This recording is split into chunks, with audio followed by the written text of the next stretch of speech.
This took place when one of my friends was about maybe 7 years old. Now, just to keep in mind, this isn't really the type of story to make you jump out of your seat, but this is definitely one story that she would remember. Now, my friend at the time of the story, I will call her by the name Brittany. Brittany was around 7 years old, and this took place sometime in the mid-2000s. Now, Brittany at the time was just got out of school for the summer, and her family decided to take her to a theme park. It was at Kings Island, as they were traveling to different places at the time, and there was this place called Hanna-Barbera Land, which of course, that's what Brittany really enjoyed a lot. She enjoyed the Hanna-Barbera characters, the rides, etc. She always had a great time when she went there, but this one was just rather questionable and kind of really don't make sense. Now, Brittany was with her mom and dad and her younger brother, who was about maybe 4 at the time. They were going on some rides and enjoying themselves and having a great time. However, though, that is when one of the rides that Brittany was waiting in line for, she looked over to see that there was a kid. Now, this kid looked like she was maybe 4 or 5, and she was looking down from the bench. Brittany at first didn't pay attention, thinking she was just waiting for her parents, and went on this next ride. When she got out of the ride, she ended up looking to see the same girl was there. She asked her mom and dad, if her parents were around, and they said that they should be, but however, they didn't see anyone with her. That was when Brittany ends up realizing that there was something a little off about that girl. They decided to approach her just to make sure that she was okay, and by the time they got there, the girl obviously didn't look real. It was one of those plastic dolls. It looked like a realistic, but it was entirely made of plastic. Now, of course, Brittany's parents ended up reporting this to the security, and they ended up searching the park for anybody who could have been maybe related to the doll, but they unfortunately couldn't find anyone. It was really shocking that the doll all happened to be plastic and looked like a real person, but at the same time, they couldn't find anyone who could have been the culprit behind that. As they continued on with their day, that is still goes on in Brittany's mind, was who was the one who made that plastic doll? Why was it at the park? Was another mystery. A year later, Brittany went back to Kings Island in Hanna-Barbera Land, but another thing that really struck her odd was that there was this weird looking family. This couple apparently had a daughter who was about Brittany's age, and they had a plastic doll kind of like the one Brittany saw at the park a while ago. Honestly, she was going to confront them about it, being a young kid, but Brittany wasn't really sure if she should get in their business or not. That's when she decides just to leave it be. She'll never understand what's the very weirdness about the world, but when it comes to theme parks, however, anything can be possible. But this still makes Brittany wonder, why were those dolls being made? Could it be possible that family had made that doll a year before? But that was just one of the questions that Brittany has no idea. She still goes to Kings Island now, since she moved near to be close to there when she got out of college, but ever since then, she's never seen anything bizarre like that since, and she even questions to herself, why were these people making these weird dolls sitting there? Was it some decoy or something? She'll never even know, and that still haunts her to this day.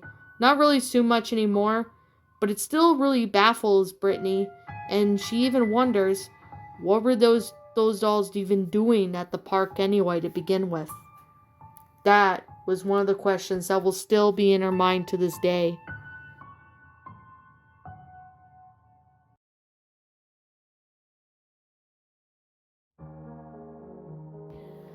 About a few years ago, this took place around 2018 when one of my friends was living in the US in Louisiana.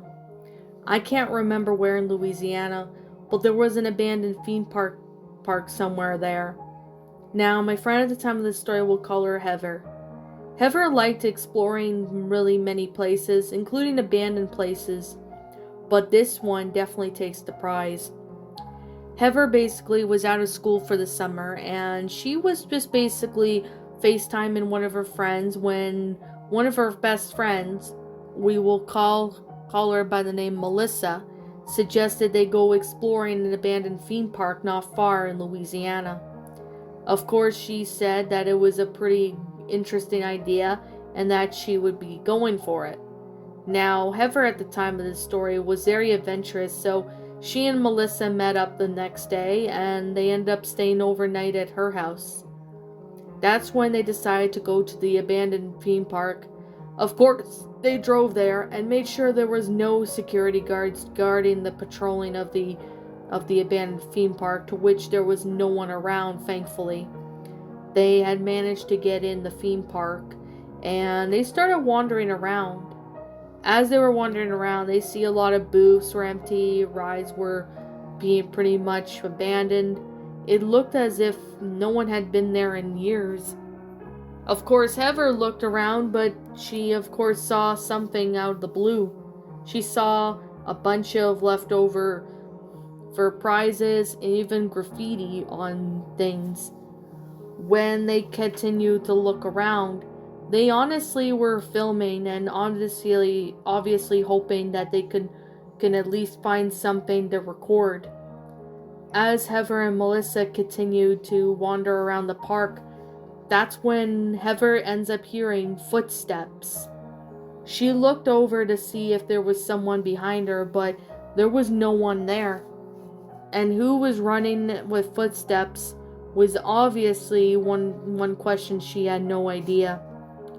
She ended up looking around thinking that there could be someone around, but couldn't find anyone.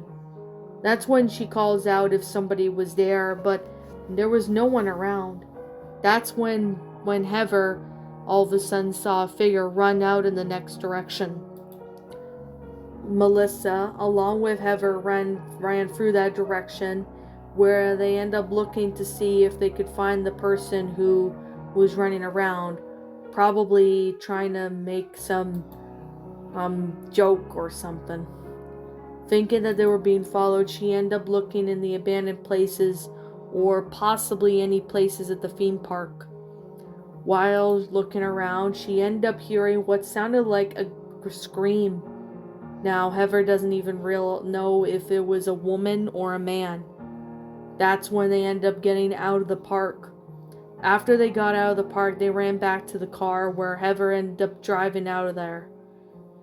When by the time they got back, they decided not to tell their parents about where they've been, fearing that they would get in trouble, but at the same time, they wish they would have told them what they saw, but unfortunately, they would get in trouble too. So they ended up keeping it to themselves for a while. Now, this was around the time when Heather was still in college, but at the same time, she was already out of college for the summer. It still haunts her to this day, knowing that whatever that scream was could be a person or something. Heather and Melissa don't ever plan to return to that theme park, fearing that there could be was there a person or something paranormal. They don't plan to return there to find out.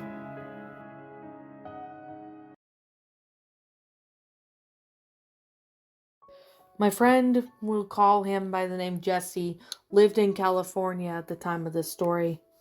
This was about maybe 2018, and this took place when Jesse used to live near where Knott's Berry Farm lived. It was a theme park in California, and he really liked it. However, he used to go there with his family when he was a kid, but now he goes there with friends, and he always had a great time whenever he was with his friends. One day he decided to go with a few of his high school friends it was near the end of the year and they wanted to do something really fun for pretty much celebrating them getting off of school. When they arrived at the Knott's Ferry farm, they ended up deciding to go on a few rides and everything looked well. However, Jesse wasn't feeling well, so Jesse had to end up stepping out for a few rides as he wasn't really feeling the greatest at the time. He doesn't really know what it was, but he was having a bad headache and he had been taking some medication for it. It wasn't until around hours later, it was around the time that it was starting to get dark, and this was just before the park was closing. As Jesse and his friends walked around the park, that's when Jesse ended up looking over to see that there was this kid. This kid happened to be with this older man who looked like he was in his 40s. At first he thought that it could have been his kid, but this kid looked like he was 10. And he didn't even look like the dad either. That really made him suspicious. The man obviously said that he would be back and told the boy to stay. That's when Jesse goes up to the boy and asks him if he's okay. The boy said that he had been kidnapped by this man, pretty much been having this man follow him and leading him to places ever since he came to the park. That's when Jesse decides to alert security, and of course, the boy ended up telling the security about what the man looked like. After searching around the park, what felt like a while, they had found the man that the boy was with. Apparently, this man had kidnapped this boy and was pretty much trying to lure him out of the park. His parents were called about this, and of course, they've realized that this boy had been missing for at least a few days, and he was taken by this older man who was trying to take him in since he wanted a son of his own. The man was escorted out of the park and arrested, and that was the end of it. Jesse honestly wasn't sure about who this man was, but at the same time, he was just glad he saved that child from that man, as that man could have done something potentially horrible, but there was no real clue if that was the case or not. Ever since then, Jesse will still remember that day. For as long as he lives, he still remembers that night at the Knott's Berry farm.